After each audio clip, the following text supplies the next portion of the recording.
ഇത് മാസ് മോട്ടോഴ്സിൽ നിന്നാണ്. Honda deo വണ്ടി നമ്മൾ വർക്കിന് കിട്ടിയിട്ടുണ്ട്. നമുക്ക് ജനറലായിട്ട് സർവീസ് ഒന്നും പറഞ്ഞിട്ടില്ല. 1-2 കംപ്ലയിൻസുകൾ ആണ് പറഞ്ഞത്. അതാണ് മെയിനായിട്ട് നോക്കണം കേട്ടോ. നമുക്ക് ഫ്രണ്ടിലത്തെ ബ്രേക്ക് ലിവർ ഒടിഞ്ഞു പോയിട്ടുണ്ടായിരുന്നു. വണ്ടി ഒന്ന് മറിഞ്ഞു വീണാണ്. അപ്പോൾ അത് മാറ്റി വെക്കണേസ് പറഞ്ഞിട്ടുണ്ട്. ആ മിറർ മാറണേസ് പറഞ്ഞിട്ടുണ്ട്. സ്റ്റാർട്ടിങ് കംപ്ലയിൻറ്റ് പറഞ്ഞിട്ടുണ്ട്. അത് സെൽഫിൽ ഇടയ്ക്ക് സ്റ്റാർട്ട് ആവുന്നില്ല എന്നൊരു കംപ്ലയിൻറ്റ് പറഞ്ഞിട്ടുണ്ട്. പിന്നെ എഞ്ചിൻ ഓയിൽ ചെക്ക് ചെയ്തിട്ട് മാറ്റാം, വാട്ടർ സർവീസ് ചെയ്യുക, ബ്രേക്ക് ചെക്ക് ചെയ്യുക. അപ്പോൾ ബ്രേക്കിൻ്റെ കേസ് നമ്മൾ നോക്കുമ്പോൾ ബ്രേക്ക് ലൈനർ കംപ്ലയിൻ്റ് ഉണ്ട്. ബ്രേക്ക് ലൈനർ മാറ്റി പുതിയത് ഇട്ട് കഴിഞ്ഞാലാണ് റെഡി ആവുള്ളൂ.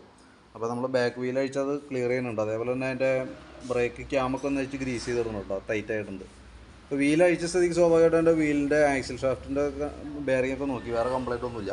പിന്നെ അതേപോലെ തന്നെ നമ്മൾ എഞ്ചിൻ ഓയിൽ മാറുന്നുണ്ട്. ഓയിൽ ബോൾട്ട് വാഷ് ഓറിങ് മാറ്റി റീസെറ്റ് ചെയ്യുന്നുണ്ട്. ഫ്രണ്ടിൽ വന്നേക്കുന്ന ലിവർ ബ്രാക്കറ്റ് ഒടിഞ്ഞു പോയിട്ടുണ്ട് ഈ സൈഡിൽ വന്നത് കേട്ടോ. അപ്പോൾ അത് മാറ്റി നമ്മൾ പുതിയത് റീസെറ്റ് ചെയ്തിട്ടുണ്ട്. പിന്നെ ഫ്രണ്ടിലേക്ക് വരുമ്പോഴത്തേക്കും ഈ ഒരു കേബിൾ ലോഡായി കിടക്കുന്നുണ്ടായിരുന്നു. ആ ബ്രേക്ക് കേബിൾ മാറ്റി പുതിയ ബ്രേക്ക് കേബിൾ നമ്മൾ സെറ്റ് ചെയ്തതാണ് കേട്ടോ.